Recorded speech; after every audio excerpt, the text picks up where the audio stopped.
Welcome to this Saturday travel and history tip, and we will be spending several Saturdays in the state of New Mexico.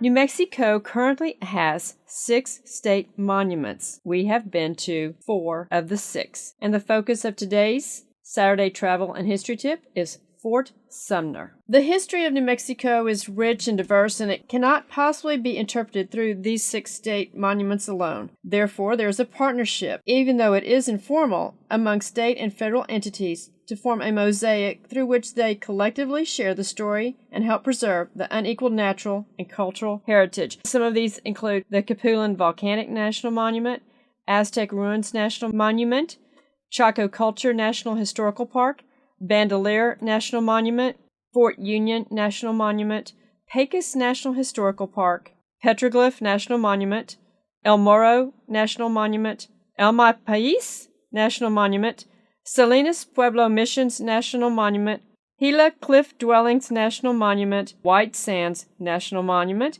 and, last but not least, Carlsbad Caverns National Park, which we have been to all of these national park sites. They are fantastic places to go, and I encourage you to take time when you can and enjoy the fabulous features and historical structures in the state of New Mexico. Today, we're going to focus on a particular state monument. It is known as Bosque Redondo Memorial, Fort Sumner State Monument. The memorial and military fort tell the story of the tragic events that occurred at Fort Sumner and the million-acre Bosque Redondo Indian Reservation in the 1860s, a period of growing friction between settlers and Native Americans in the territory of New Mexico. In an effort to subdue the Navajo people of the Four Corners area, the U.S. Army, led by General James Carleton, decided to move them east to the reservation. The Long Walk, as their harsh trek is now called, and their subsequent imprisonment at Bosque Redondo resulted in the loss of thousands of Navajo lives due to starvation and disease. Several hundred Mescalero Apache,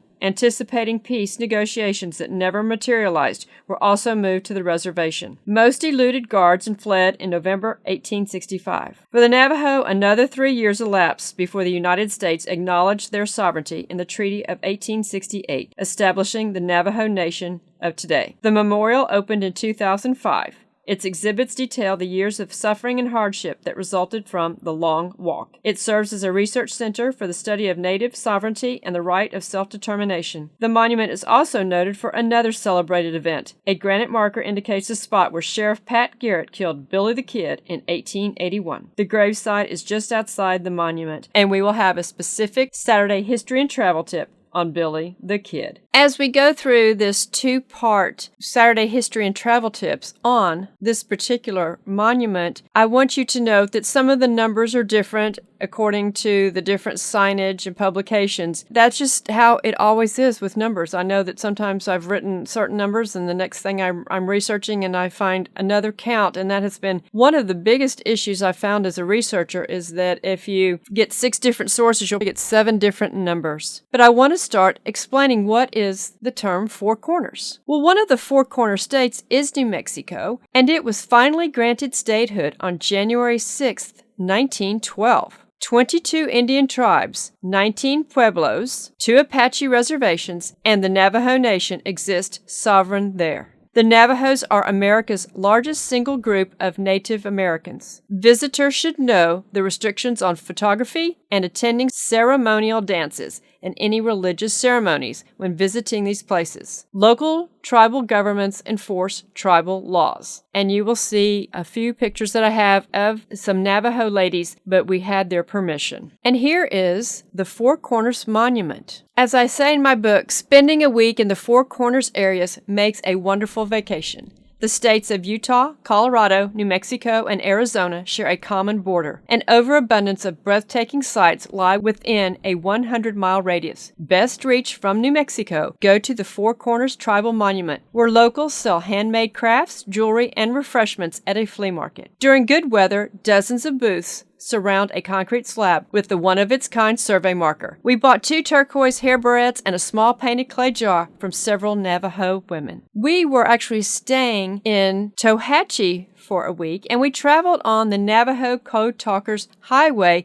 heading over to Window Rock. But I do want to tell you about the Navajo Code Talkers. We learned of the Navajo Code Talkers while traveling on State Route 264, Navajo Code Talkers Highway, to Window Rock, Arizona, the capital of the Navajo Nation. Young Navajo men, warriors, and patriots used an unbreakable code during World War II. Japanese intelligence experts easily broke American military codes repeatedly. In 1942, Californian Philip Johnston brought together an elite unit of 29 Navajo code talkers to provide the military with a bulletproof code. Navajo men from 15 to 35 years old participated in the sensitive, important program. While stationed in Camp Pendleton in Oceanside, California, they developed the code. They used the Navajo language in a way that even the Navajo people could not understand what they were meaning. Approximately 400 Navajo men served in all 6 divisions of the U.S. Marines in the Pacific Theater from 1942 through 1945 in the capacity of a code talker. The Choctaw language had been used in World War I. I do want to add here that we had heard on the radio,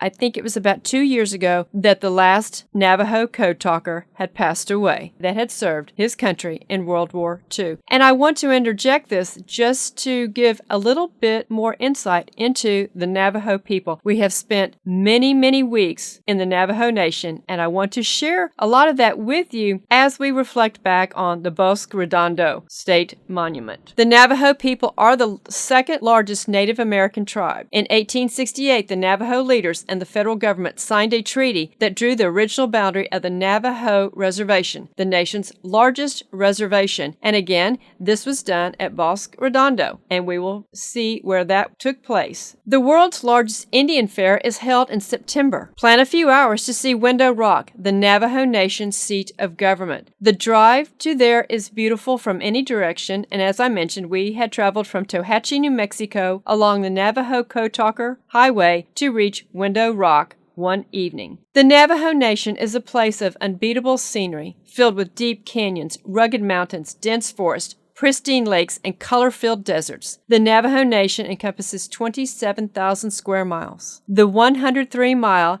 Diné Ta Among the People Scenic Road extends from I-40 through Window Rock to Chinle. Many trading posts operate on the reservation. And here are a few amazing pictures from our visit. And this one was quite comical. I have never seen cows trying to approach the drive-thru at the Wells Fargo, but we did in Window Rock. But back to Fort Sumner. Fort Sumner, with a population of 933 and at an elevation of 4,028 feet, was named for the fort built in 1862 to guard the Bosque Redondo Indian Reservation. The town of Fort Sumner grew out of settlements clustering around the Maxwell family properties. It moved to its present site with the construction of the Belen cutoff of the Santa Fe Railroad around 1907. Fort Sumner was established in 1862 to control the Diné, the Navajo, and the Indi Mescalero Apache, who were forcibly marched from their homelands and interned at the Bosque Redondo Reservation. Conditions here caused great suffering. The Indi escaped in 1865. In 1868, the reservation was deemed a failure and a treaty was signed, establishing a new reservation in the Diné homeland. And that is what I had just mentioned. You are entering the grounds of historic Fort Sumner, headquarters of the Bosque Redondo Indian Reservation. Over 400 Mescalero Apache and 7,000 Navajo were held here as prisoners of war. The museum tells their stories. When men and women talk about Wilde, they say it's something you cannot really talk about, or they say they would rather not talk about it. They remember their relatives, families, and friends who were killed by the enemies. They watched them die, and they suffered with them. So they break into tears and start crying. That is why we only know segments of the stories, pieces here and there. Nobody really knows the whole story about Wilde, a Navajo quote. And we will remember their past and celebrate their future in our next Saturday